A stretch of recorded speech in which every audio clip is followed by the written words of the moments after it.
Mas Heri, salah satu nama baru yang disorot masyarakat adalah keberadaan Ketua Umum Partai Hanura, Wiranto. Komentar Anda? Ya, ini lagi-lagi saya kira Presiden Jokowi akan disorot oleh publik kalau tidak segera Pak Wiranto menyatakan mundur Sebagai Ketua Umum, sebagai Ketua Umum. Karena kita tahu komitmen Presiden Jokowi dari awal ketika ingin membentuk kabinet, tidak ingin rangkap jabatan. Kita tahu ya, tidak ada satupun Ketua Umum partai. Meskipun sebelumnya juga ada Ketua Umum PKPI, Pak Sutioso sebagai Kepala BIN, dan akhirnya meletakkan jabatan sebagai Ketua Umum. Persis, jadi jangan terlalu lama menurut saya. Nah, ini justru dinamika yang terjadi di Partai Hanura menjadi menarik karena Pak Wiranto ini menjadi tokoh sentral kan di Partai Hanura.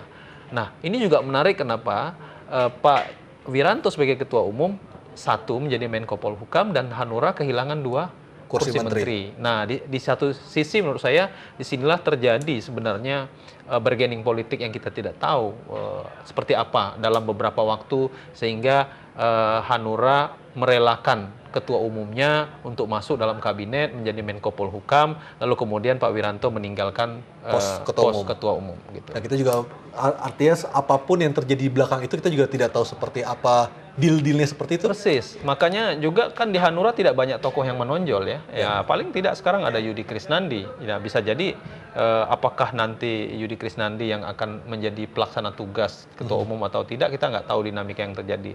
Ada Bang Saleh Hussein ya di Partai Hanura di sana. Nah, sekarang kalau Pak Wiranto terlalu lama untuk tidak segera mengumumkan ya, misalnya menunggu, karena kan ini serah terima sore ini kan sudah ada serah terima jabatan ya, sertijab.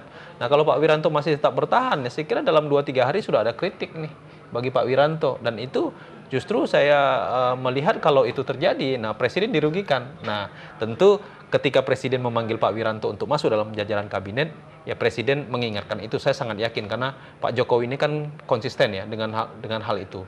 Nah, tinggal lagi waktunya. Menurut saya jangan terlalu lama karena Pak Sutioso kemarin ketika masuk menjadi Kepala BIN kan tidak begitu lama. Beliau menyatakan mengundurkan diri digantikan oleh Pak Isran Nur. Baik, nanti kita akan membahas juga bagaimana ke depannya dengan komposisi kabinet seperti ini, apakah mampu untuk menjawab berbagai macam tantangan yang terjadi di negara ini, ataukah justru sebaliknya. Kita akan bahas nanti, dan pemirsa tetaplah bersama kami di iNews Petang.